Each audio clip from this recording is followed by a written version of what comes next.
their representations as well as whatever they have expressed to us. As you know, delimitation is a constitutionally mandated exercise, and we collectively have been tasked with this onerous work, which we are confident of completing after following due process as laid down in the law. This is our first visit to the UT, and I assure you, it is not our last. We'll have to come again to interact with many more people. This process of consultation is a complex exercise, and this commission will take all necessary steps to continue this engagement. This occasion, let me place on record the support and assistance extended by the UT administration and all the concerned officers in making this visit successful.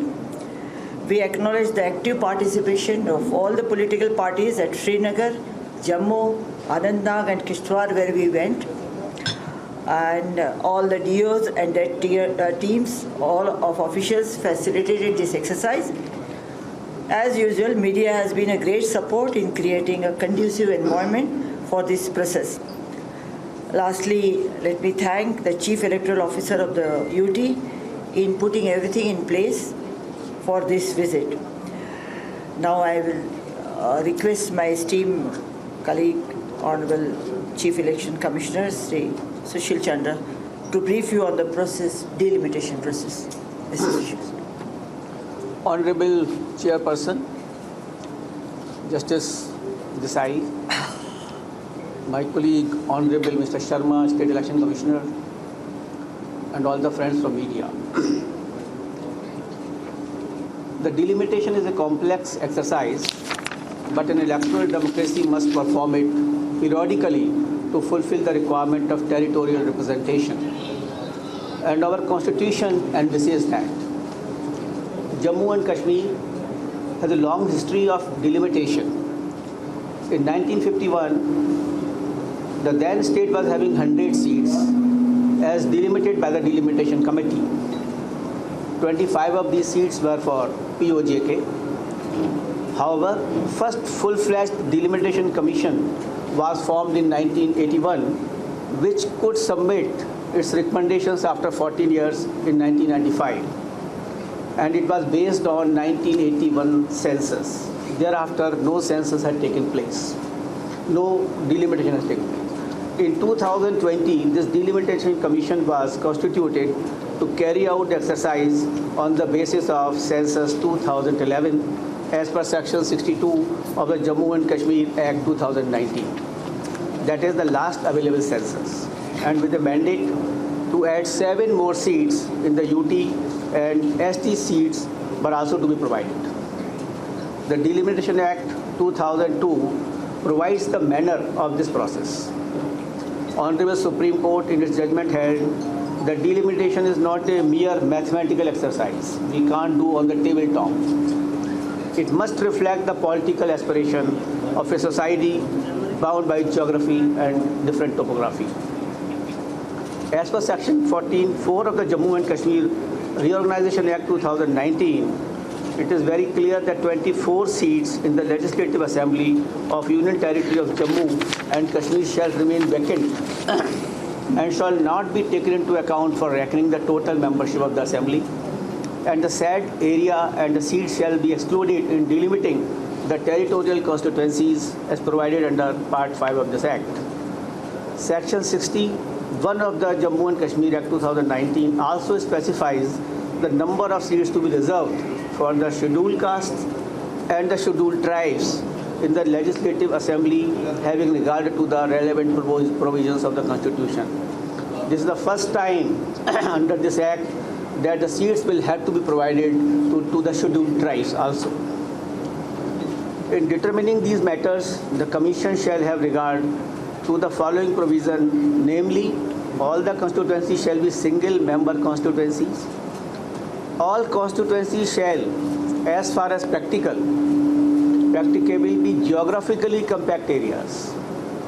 And in delimiting them, regard shall have to be made to physical features, existing boundaries of the administrative units, facilities of communication, and convenience to the public, meaning thereby that the delimitation will have to be done on the census of 2011, and having regard to the census, the 4 factors will also have to be considered, which I have mentioned just now. While the current commission was constituted on 6th March 2020, the third member, Mr. S.K. Sharma, the State Election Commissioner, could join only on December 2020. And also COVID situation delayed some work of the Delimitation Commission. During this period, however, the Commission started data collection and map collection related to districts, Tehsil, Patwar, Halkas. The Chief Electoral Officer of Jammu and Kashmir provided all the details of Census 2011, which has also been collected from Registrar General of India. The Commission also invited associate members, because this Commission, besides our chairperson and 2 members, has got 5 associate members also. And the Commission also invited associate members for a meeting in February 2021, which was participated by 2 members only. Meanwhile, series of interaction happened with the Deputy Commissioners, DOs, for collection of inputs concerning data, map, and specific concerns related to the delimitation. The Delimitation Commission had 2 virtual meetings with all the DOs and the Deputy Commissioners of Jammu and Kashmir regarding the concerns and regarding the data verification. After going through the data and input provided by the DOs, DCs, some important issues related to the existing administrative matters have been noticed. During this visit, the Commission has been provided more feedback. Some of these are, which I would like to share with media, that in 1995, it was 12 districts, which has gone up to 20 now. At that time, when the last delimitation was done, it was only 12 districts, and now the number of districts have gone to 20. Number of tehsils have gone up from 58 to 270. In 12 districts, constituency boundaries are extended beyond district's limit. 88 tehsils are distributed in more than 1 AC. So there is an overlapping of the districts as well as the tehsils in the constituencies. Even some Patwari circles are also distributed in more than 1 AC. Even one village village is also divided in more than 1 AC. All such facts indicate that public face inconvenience on ground due to such anomalies. Thereafter, Commission also decided to visit Jammu and Kashmir for first-hand ascertaining appreciation of data and the concerns of all stakeholders. In these 4 days, this is the 4th day that we are here in Jammu and Kashmir, the Commission not only visited 4 different locations, but also offered opportunities to various sections of the societies, besides local bodies, representatives, NGOs, civil society organizations, recognized and unrecognized political parties. We had meetings at Srinagar, we had meetings in Pahalgam, we also had meetings in Kishtwar, and we had meetings in Jammu. And in Srinagar and Jammu, in both the places, the Commission had meetings up to 10:30 p.m. because of overwhelming response from various organizations.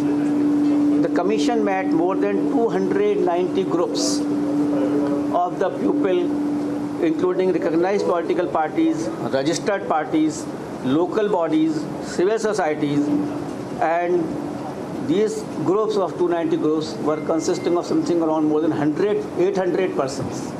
So during these 3 days, Commission had met more than 290 groups comprising of something around 800 persons. In person, we have heard them. That shows the overall response and the overall response of the stakeholders into this exercise. The Commission heard from all the groups in person. Some of the important points which these groups have made, because we have heard in person to them and we came to know certain more inputs given by them. Number 1, they are quite happy to participate in the delimitation process. First time people from ground have been given opportunity to put forward their views in delimitation. Many persons had travelled quite a long distance. When we had gone to Kishtwar, we found that the persons have come from very long distances and came to give a representation. In the existing ACs, a large number of administrative overlap exist, which puts people at inconvenience. Because if one constituency is having 2 districts, then the persons are absolutely at a difficulty to reach to the collectors or the MLAs for their day-to-day work. Tribals are for the first time given reservation. So they felt that it is really a welcome step, and they also put their lot of views as to how this ST reservation is to be done.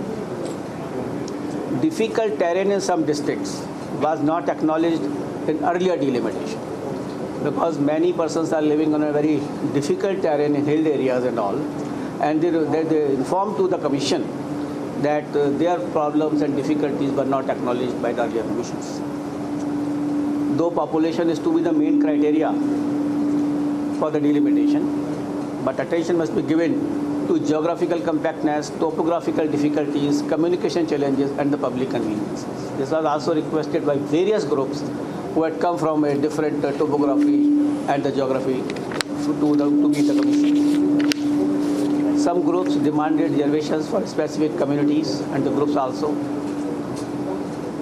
This visit of the commission was to ascertain the ground realities of the union territory. As I told you that it is not a tabletop exercise, it is not a mathematical exercise. It was to know the genuine concerns of the public. It was to know the genuine difficulties faced by the public and in the delimitation process, because this delimitation is being done after almost 26 years. Taking all these into account, the different demands and the representation of the persons, a draft will be prepared. After we have heard so many groups and the persons, a draft of the delimitation will be prepared. Inputs of the associate members who are part of the commission will also be taken before draft is made public. Thereafter, draft recommendations will be put in public domain for comments. This is a very important thing which I would like to share with the media, that after hearing all these persons and after hearing the associate members also, a draft will be prepared which will be put in the public domain for their comments, for their concerns on their particular thing, and only after seeing all that the comments all on that particular draft, the final draft will be prepared. So the opportunity will be given to the public at large to lodge their objections again on a draft which we will be sending, will be making, and again then only then the things will be finalized. So our purpose of the commission is to take view of all stakeholders in this particular exercise. This should be with all views which are possible on this issue. Only then we will be in a position to finalize the draft. The commission also had meeting with Chief Secretary of the UT today in the morning, and we have directed him to nominate one officer not below the rank of ADC to work as a nodal officer for the work of delimitation under the supervision of the DC.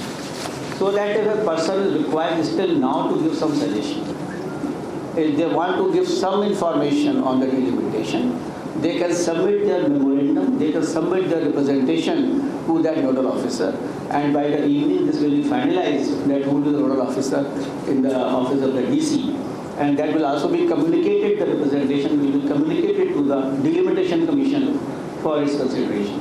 So our purpose is that everyone who feels like to give any suggestions on this issue should give it to us.